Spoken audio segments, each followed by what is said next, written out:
MCom final EFM का paper 5वां है मैनेजमेंट एंड मैनेजमेंट अकाउंटेंसी। आज हम इसका एक topic line and staff organisation और लाइन स्टाफ रिलेशंस पर चर्चा करने वाले हैं। सामान्यतः एक प्रशासनिक संगठन के कार्यों को दो भागों में विभाजित किया जा सकता है। पहला है प्राथमिक या कार्यात्मक क्रियाएं, दूसरा है संस्थागत या गृह संबंधी क्रियाएं हैं। इन दोनों क्रियाओं के आधार पर अभिकरण के भी दो भेद किए जाते हैं। पहला है सूत्र अभिकरण लाइन एजेंसी, दूसरा है स्टाफ अभिकरण। सूत्र अथवा लाइन एवं स्टाफ शब्दों को सैनिक प्रशासन की शब्दावली से ग्रहण किया गया है। सेना में दो प्रकार की इकाइयां होती है, सूत्र या लाइन इकाई तथा स्टाफ इकाई। सूत्र इकाई में वे लोग आते हैं जो युद्ध के मैदान में नेतृत्व करते हैं, जबकि स्टाफ इकाई युद्धरत सेना को आवश्यक सामग्री उपलब्ध करवाने में सहयोग देते हैं। इस प्रकार सेना की सक्षमतापूर्वक युद्ध लड़ने में दोनों अभिकरणों की आवश्यकता होती है। सूत्र अभिकरण का सामान्य अर्थ है कि वे अभिकरण जो प्रशासनिक संगठन के प्राथमिक कार्य को संपन्न करते हैं। दूसरे शब्दों में संगठन का प्राथमिक कार्य सूत्र अभिकरण द्वारा संपन्न किया जाता है। प्रत्येक प्रशासनिक संगठन इकाइयों या खंडों में बटा हुआ होता है।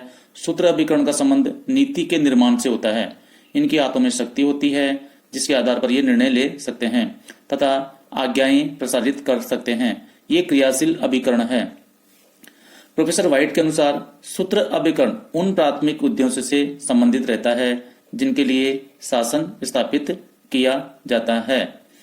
लेपास्की के अनुसार सूत्र संगठन सत्ता तथा उत्तरदायित्व की रेखा के ऊपर से नीचे तक फैली होती है। सूत्र अभिकरण की विशेषताएं हैं। पहली विशेषता है जिस प्रकार सेना में आदेश सेनापति से नीचे की ओर अन्य अधिकारियों द्वारा होता हुआ सामान्य सैनिक को प्राप्त होता है, उसी प्रकार सूत्र अभिकरण में आदेश ऊपर से नीचे की ओर प्रभावित होता है। इसकी दूसरी विशेषता है निवेदन शिकायत सुझाव आदेश के विपरीत दिशा अर्थात नीचे से ऊपर की ओर प्रभावित होते हैं। तीसरी विशेषता इसकी है अधिकार सत्ता एक सीधी रेखा के रूप में प्रभावित होती है। सूत्र अभिकरण की जो चौथी विशेषता है वह है संरचना समन्वय निर्देशन तथा नियंत्रण की दृष्टि से सूत्र अभिकरण का प्रारूप सरल होता है। सूत्र अभिकरण के कार्य निम्नलिखित हैं। पहला कार्य है सूत्र अभिकरण के कार्य प्राथमिक प्रकार के होते हैं। दूसरा है ये जिस उद्देश्य के लिए स्थापित किए जाते हैं उनका पूरा करने के लिए ये उन कार्यों को निभाता है। इसका तीसरा कार्य है नीति निर्धारण से होता है। चौथा है ये जनता से सीधा व्यवहार करते हैं। सूत्र अभिकरण तीन प्रकार का होता है। पहला है विभाग, दूसरा है लोक निगम पब्लिक कॉर्पोरेशन, तीसरा है स्वतंत्र नियामक आयोग इंडिपेंडेंट रेगुलेटरी कमीशन। विभाग प्रशासकीय संगठन का सबसे बड़ा तथा लोकप्रिय रूप है। सार्वजनिक या लोक निगम एक नया संगठनात्मक रूप है जिसे निजी प्रशासन से लोक प्रशासन में लिया गया है। स्वतंत्र नियामक आयोग विभागीय प्रणाली तथा निगम प्रणाली का संगम है। अब हम स्टाफ अभिकरण के बारे में बात करेंगे। इसका सबसे पहले हम इसका अर्थ पढ़ेंगे, बाद में हम लोग इसकी परिभाषा पर चर्चा करेंगे। स्टाफ अभिकरण वह अभिकरण है जो एक प्रशासनिक संगठन के गृह प्रबंध संबंधी या प्रबंधात्मक कार्यों को संपन्न करता है। अंग्रेजी भाषा में स्टाफ का अर्थ है छड़ी से जो स्वयं यह निर्णय नहीं लेती है कि उसे कब और कहां जाना है, किंतु वह किसी व्यक्ति को कहीं जाने में सहयोग प्रदान करती है। Professor LD. व्हाइट के अनुसार स्टाफ उच्च श्रेणी के पदाधिकारी को परामर्श देने वाला एक अभिकरण होता है जिसकी कोई क्रियान्वयन जिम्मेदारी नहीं होती है। प्रोफेसर मुने ने भी स्टाफ को परिभाषित करते हुए कहा कि स्टाफ कार्यपालिका के व्यक्तित्व का ही विस्तार है। इसका अर्थ है अधिक आंखें, अधिक कान, अधिक हाथ जो कि उसकी योजना बनाने तथा क्रियान्वयन करने में उसे सहायता दे सके। स्टाफ अभिकरण के प्रमुख तत्व हैं। पहला है उन कर्तव्यों का वास्तविक निष्पादन करने का दायित्व इन पर नहीं है जिनके लिए सेवाएं निर्मित तथा स्थापित की जाती है। दूसरा तत्व है इसका उनका कार्य केवल अनुसंधान, सहायता तथा परामर्श संबंधी है।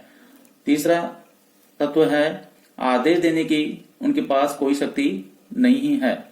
स्टाफ अभिकरण का महत्व इस प्रकार है। पहला महत्व है मुख्य कार्यपालक को विभिन्न समस्याओं पर विशेष प्रकार के ज्ञान तथा निपुणता की आवश्यकता होती है।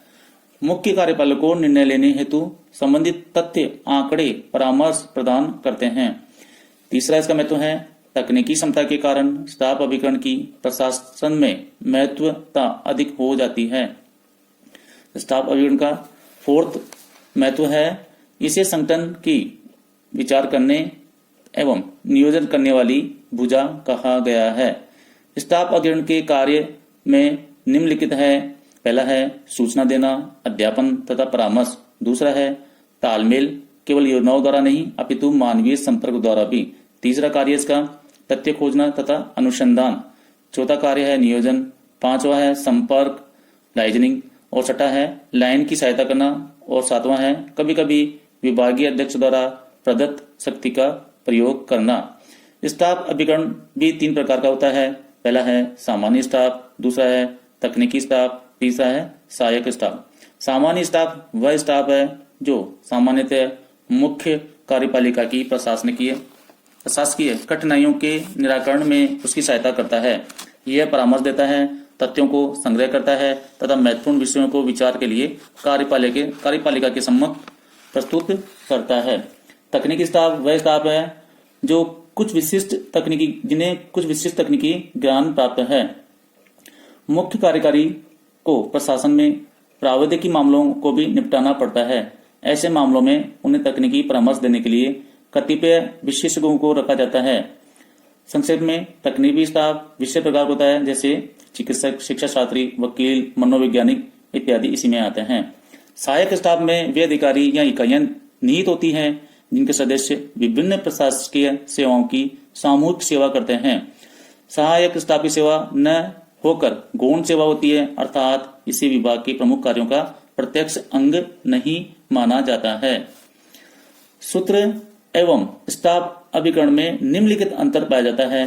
पहला है स्टाफ का संबंध सूत्र के प्रतिकूल परामर्श देने तथा नियोजन से है और सूत्र का संबंध कार्यों को करने से है। दूसरा है स्टाफ अधिकारी तथा स्टाफ इकाइयां सत्ता या आदेश देने की शक्ति का प्रयोग नहीं करते हैं, जबकि सूत्र अधिकारी व सूत्र इकाइयां आदेश देने का कार्य करती है। तीसरा अंतर है सूत्र क्रियात्मक है तथा स्टाफ संस्थागत है। चौथा है सूत्र का कर्तव्य लक्ष्य को प्राप्त करने से है, जबकि स्टाफ का कर्तव्य सूत्र को लक्ष्य प्राप्त करने में योग्य बनाने से है। स्टाफ सदा पृष्ठभूमि में रहता है, स्वयं निर्णय नहीं करता है। निर्णय की शक्ति सूत्र के पास है तथा वे व्यक्ति के सामने कार्य करते हैं। सूत्र के कार्य प्राथमिक रूप के होते हैं जिसके लिए सरकार का अस्तित्व होता है तथा स्टाफ का कार्य विभागों की सार्थकता को बनाए रखने से है। सूत्र का कार्य साध्य है, स्टाफ का कार्य साधन है। सूत्र नीतियों का क्रियान्वयन करता है तथा स्टाफ का कार्य नीति निर्माण में सहयोग देना है। अब हम सूत्र एवं स्टाफ के मध्य संबंधों के बारे में चर्चा करेंगे। सूत्र एवं स्टाफ किसी भी प्रशासनिक संगठन की 2 महत्वपूर्ण भुजाएं हैं। एक संगठन की सफलता, सार्थकता, कुशलता बहुत कुछ इन दोनों अभिकरणों के सुचारू संचालन पर निर्भर करती है। दोनों में परस्पर संबंध एवं आश्रितता होते हुए भी ये देखा गया है कि दोनों अभिकरणों के कर्मचारियों के बीच उतना सहयोग तथा सद्भाव नहीं पाया जाता है।